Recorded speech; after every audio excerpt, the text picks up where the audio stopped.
Good morning mga day, this is Basudan, yung vlogger, a day in my life as a content creator at age of 14. Kaya naman papasabi ka na lang talaga dito ng I for Dago!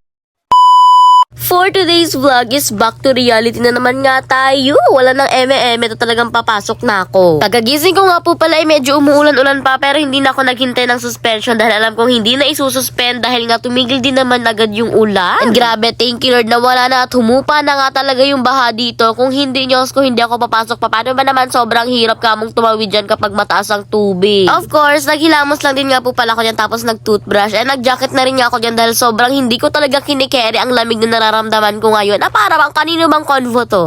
Hindi ka gaganon. Dahil nga sobrang lamig ng panahon, eto, tuminom na muna nga talaga ako dito ng kape. Unahan ko na po kayo, hindi po ako naligo for today's video. Naghilamos lang ako dahil meron nga akong dalaw at naniniwala pa rin nga talaga ako na bawal maligo kapag may dalaw. Okay na lang na walang ligo kaysa naman magkasakit, diba? Di na muna nga po pala ako dyan nag-ayos ng mukha ko. Paano ba naman itong sila kuya man nagmamadali na nga at kumain na nga raw ako dahil malilate na naman nga raw sila. Abay, ewan ko nga ba sa mga yan kung bakit ako na lang palagang sinisisi kapag nalilate sila na para bang hawak ko yung oras. After kong kumain, dali-dali na nga rin talaga ako dyan nag-ayos ng mga gamit ko para makaalis na dahil grabe, 7:30 na ng mga oras na yan pero nasa bahay pa rin ako. Bali sa tricycle na nga po pala ako nag-ayos at medyo mahirap nga talaga mag-video kapag nasa tricycle. Kaya naman ito na lang pa clips na nga lang yung kinukuhaan ko. Wala kasing mapatungan ng cellphone dahil nga sa aalog-alog din naman tayo dito Diyos ko baka mabasag pa yung cellphone ko, wag na lang.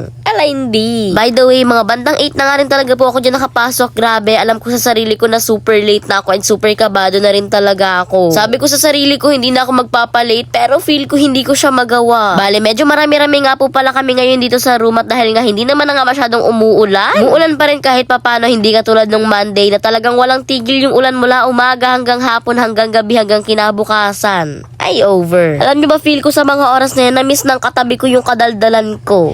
Char. Bali, nag-ayos nga lang din po pala ako dyan sa loob ng room. Bali, vacant naman nga po pala kami na nag-aayos ako. At ewan ko lang, feel ko lang magmaganda ngayong araw kahit hindi naman totoo. Grabe naman. Fast forward, tanghali na nga po pala ng mga oras at kakain na nga po pala kami for today's video. Bumili nga lang po pala kami sa labas ng pangulam ko dahil nga sa kanin nga lang po pala ang baon ko ngayong araw. Hindi na nga nakabili sila dada ng pambaon namin dito sa school. Paano ba naman hindi nga talaga namin in-expect na meron na nga pasok. Kaya naman eto, dito na nga lang po pala ako sa school bumili ng ulam ko. And then after yan, tamang pakit na lang kami sa camera. Wala nang ibang ginawa kundi magpakit na lang talaga sila sa camera. Wala yun, fast forward, wala na nga po pala kaming second subject tsaka third subject nun. Tapos umuwi na rin nga po pala kami dahil nga uwian na nga.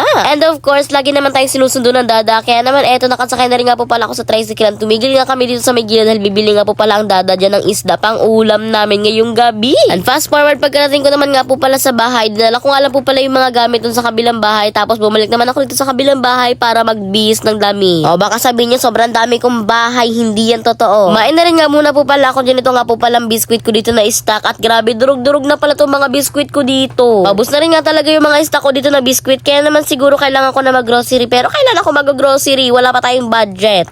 Over. By the way, tumawid na rin nga po pala ako dito sa kabilang bahay at umiinom nga talaga ako dyan ng limonada sa mga oras na yan. Kung hindi nyo nga talaga yun alam, yun po ay yung kalamansi. Pampatanggal nga po pala yun ng sipon at ubo. And sana naman matanggal na dahil sobrang hirap talaga sa pakiramdam. As in, sobrang sakit sa ulo kapag sobrang masipon ka. Bali, kumain lang nga po pala kami dyan ng gabihan namin. At yun na nga lang talaga ang aking mga kaganapan ngayong araw. Kaya naman hanggang dito na nga lang. Yun lang. Salamat, bye-bye, and God bless. Thanks for watching. Mwaps!